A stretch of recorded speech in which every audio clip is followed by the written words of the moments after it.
The Rhino from Ohio is back in the news, and again doing all the wrong things in her campaign. Or is she? Good afternoon, ladies and gentlemen. This is another Declaration of Truth from your host, Terry A. Hurlbut. Representative Liz Cheney, who holds the at-large seat in the House of Representatives from Wyoming, has all but declared herself as the third candidate for president in 2024. That assumes, of course, that she doesn't somehow persuade the Democrats to nominate her themselves. And she is using a distinctly anti-Republican take on the Trump raid to build third-way credentials. I'm going to give you the latest on the Trump raid, and then I'm going to talk about Liz Cheney and how she is digging herself a deeper hole in Wyoming and must think that she's going to parlay that into national acclaim. Before we dive into it, I do want to shout out to the prime sponsor of this channel, which is Conservative News and Views, link in the description. Be sure to check out the awesome CNAV Store. Scroll down near the bottom of that link. Lots of good merchandise there, including this t-shirt that I've chosen for today, which reads, "The Great MAGA King." I chose that because this is all about a power struggle between Liz Cheney, who represents the old Republican order, and Donald Trump, who represents the new. Now, here's the latest on the Trump raid. As Attorney General Merrick Garland requested, the U.S. District Court for the Southern District of Florida unsealed the Trump warrant. I have a copy of that warrant, and I have left a link in the description to where you can read it or download it for yourselves. That warrant turns out to be as close to a writ of assistance, or meaning a general look anywhere and everywhere for anything and everything warrant, as any magistrate judge has ever issued. It lets the FBI search Trump's office at Mar-a-Lago, any and all storage rooms, and any other room accessible to Trump and his family and staff where one might store boxes. It specifically excludes those parts of Mar-a-Lago that other club members or renters or hotel guests use or stay in. Now, Glenn Beck yesterday brought up a very good point, that the warrant had better say that the FBI may bring in a safecracker to open a safe. Well, guess what? That warrant says nothing about bringing in a safecracker to enter a safe. And whether the warrant covers Melania Trump's closet is certainly an open question. Now, footage of the search will be available to Trump if she should decide to countersue or move to exclude evidence. Lawyer Christina Bobb made clear that the surveillance system was disabled only for a very short time. Then, Trump's legal team instructed the household staff to reactivate the system.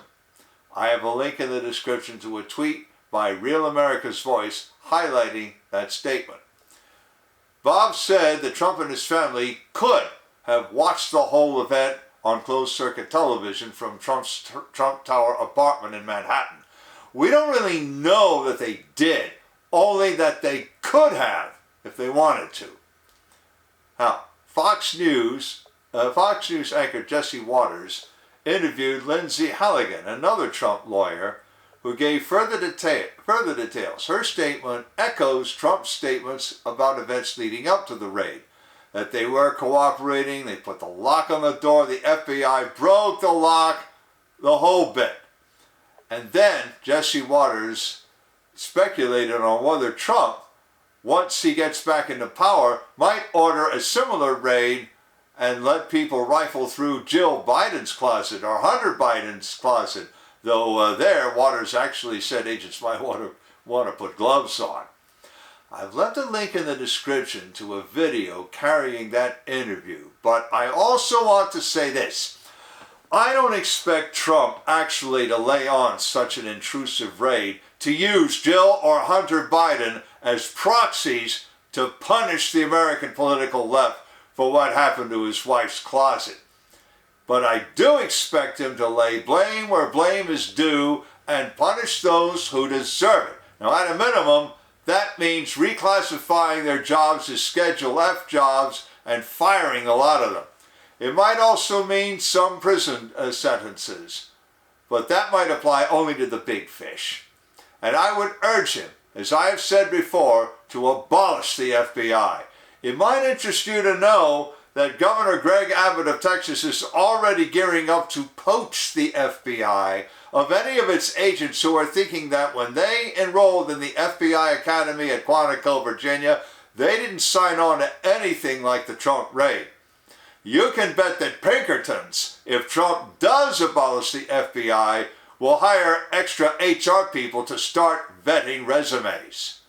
Now, as I also told you yesterday, the Washington Post charged that the FBI were looking for information relevant to nuclear weapons. First, neither the warrant nor the property statement mentions the word nuclear or the word weapons. Second, Trump brought up his predecessor Barack Obama apparently removing 30 million pages of documents when he left the White House. He put that out on Truth Social. Jenna Ellis screen capped it and tweeted out the image on Twitter, and I have a link to Jenna Ellis' tweet in the description. In reply, the National Archives and Records Administration made an incredible statement to the effect that they removed those records to a building they control. The statement gives no addresses for the NARA facilities in Chicago or Washington, D.C. Has NARA claimed ownership of a house or storage building that Barack Obama in fact owns? Without any addresses, I can't test the veracity of NARA's truth claims. Now, concerning allegations that Trump mishandled or stole classified information, reporter Catherine Herridge of CBS News, no less, offered a picture of a presidential memo dated January 19, 2021, specifically declassifying all Crossfire Hurricane documents. I have a link to her tweet in the description. I remind you that I've been over this before. Townhall.com also asks why the FBI would wait 18 months to raid Mar-a-Lago if they knew Trump had nuclear code secrets. The problem is that we have a serious political divide in this country. Now, how serious? We're going to find out. If we don't find out at midterms, we're going to find out in the presidential election of 2024. I have links in the description to 5 tweets by blue checkmark Twitter users. Most of these are reporters, all saying Trump just admitted his guilt. In contrast, Ben Shapiro suggested that the FBI's confidential informant could be Christopher Steele, agent whatever number of MI6, who compiled the infamous dossier suggesting Trump was a Russian asset. I have another link in the description to his tweet.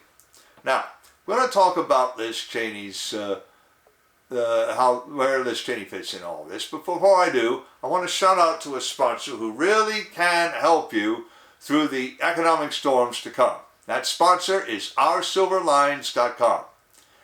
Do you feel like you're working harder for your money just to get by? You're not alone. The fluctuating economy, employment issues, and unexpected life changes have left many families struggling over the past few years. Collecting gold and silver coin can help shield you against many of these challenges.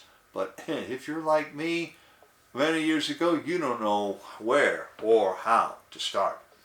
Our Silver Lines helps by connecting you with thousands of members who are learning the secrets to creating and protecting true wealth by collecting precious metals.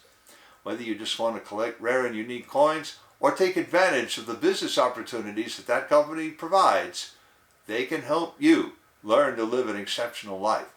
Visit OurSilverLines.com to learn how you can build a legacy for your future. Now, we now come to Liz Cheney, who, in the middle of all this, chose to apologize to the FBI. I have a link in the description to her tweet because when I quote it to you, you are not going to believe it. Listen to this. I have been ashamed to hear members of my party attacking the integrity of the FBI agents involved with the recent Mar-a-Lago search. These are sickening comments that put the lives of patriotic public servants at risk. Hey, I've said it before. No patriotic public servant orders people to treat a former president as if he were a gangster, which is what Merrick Garland boasted of doing. Now Liz Cheney has as much as said that Donald Trump is no better than Al Capone, or perhaps Juan Perón, the late president of Argentina. Hey, anyone want to do some karaoke to the tune of Don't Cry For Me Argentina? I've left a link in the description to a video of Julie Covington singing that number to accompany a montage of actual photographs from the era of Juan Perón's first tenure as president of Argentina. If that's what any of you think Trump's term was all about, go ahead, wallow in it. And remember, if you think I've treated you unfairly or insulted you, or you really think that Melania Trump was no better than Eva Perón, leave a comment. Now, it gets worse. On August the 7th, the very day before the raid, Liz Cheney said that she prefers Democrats to patriotic, non-establishment Republicans. I have a link in the description to a tweet by Political Insider quoting her as saying just that to the New York Times. And now two House Democrats, Tom Malinowski of New Jersey's 7th District and Dean Phillips of Minnesota's 3rd District, have cut ads for Liz Cheney. An outfit calling itself Wyomingites Defending Freedom and Democracy commissioned those ads. They claim to have taken in $475,000 to date in 2022. Once again, these are not the actions of someone trying to win a primary in a state Trump carried with 70% of the vote. Nor would they be the actions of one seriously trying to win the Republican nomination for president in 2024. But they are the actions of one running for president in 2024 on the Democratic ticket. Or failing that, they suit someone trying to be the 3rd candidate for president. Primary day in Wyoming will take place on August the 16th. No one expects Liz Cheney even to have a chance of winning her primary. Harriet Hageman, her strongest opponent, leads her by at least 26% on average. A recent University of Wyoming poll has Hageman leading 57% to 28%. Now that's a 29% lead, and it also makes Hageman the runaway, overwhelming majority vote favorite. The history of 3rd candidates for president is not promising. George C. Wallace, last of the unapologetic Democratic Party segregationists, tried it in 1968 after Democrats embraced integration. H. Ross Perot tried it in 1992. Not only did those candidates lose, they failed to carry a single state. For those reasons, I say that if Liz Cheney seriously thinks that she can win a Republican primary and caucus race for president in 2024, she's deluding herself. On the other hand, I've seen no reason to suppose that Liz Cheney really is that crazy. But is she crazy in another way? Does she really expect to carry any state in a Trump-Biden rematch, or a Trump-Hillary rematch, or a Trump-Harris match? I really think she's building a machine to enter the 2024 Democratic presidential nomination race. Malinowski and Phillips could be only the beginning.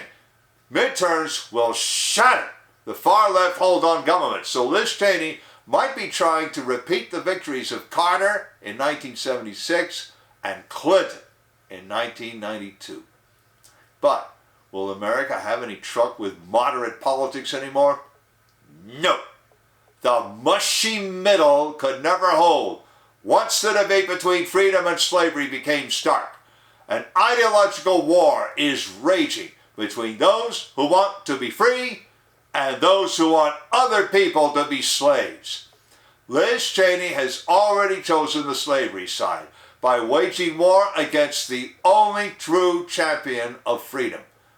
And when she sides with a bureau that acts like the Gestapo or the Stasi or the third chief directorate of the KGB, Liz Cheney breaks faith with everyone who values his freedom, and also with the Constitution, which she swore to support and defend against all enemies, foreign and domestic. In closing, I want to remind you what then Senator Barry M. Goldwater, Republican from Arizona, said in 1964, quote, "Extremism in the defense of liberty is no vice, and moderation in the pursuit of justice is no virtue," unquote, Barry Goldwater. Link in the description of the article, to the warrant and property list, to the statement by Christina Bobb about the surveillance system getting turned back on, to the interview between Jesse Waters and Lindsey Halligan, to Trump's statement about 30 million pages of documents going to Chicago, to Catherine Herridge's picture of the memo declassifying the Crossfire Hurricane stuff, to those 5 gloats about Trump confessing, to Ben Shapiro's suggestion that maybe Christopher Steele was the informer, to Liz Cheney apologizing for the FBI, to Julie Covington singing "Don't Cry For Me Argentina," to Liz Cheney preferring Democrats and the conservative news and views. I've also left links to the awesome CNAV Store and to oursilverlines.com, as I also mentioned. And if you like what you've heard, you can like this video. On the end screen, I'm going to leave a subscribe link, and definitely links to the Lindsey Halligan interview and to Julie Covington's number with the Argentine montage. This is Terry A. Hurlbut delivering another declaration of truth and reminding you to let the truth set you free.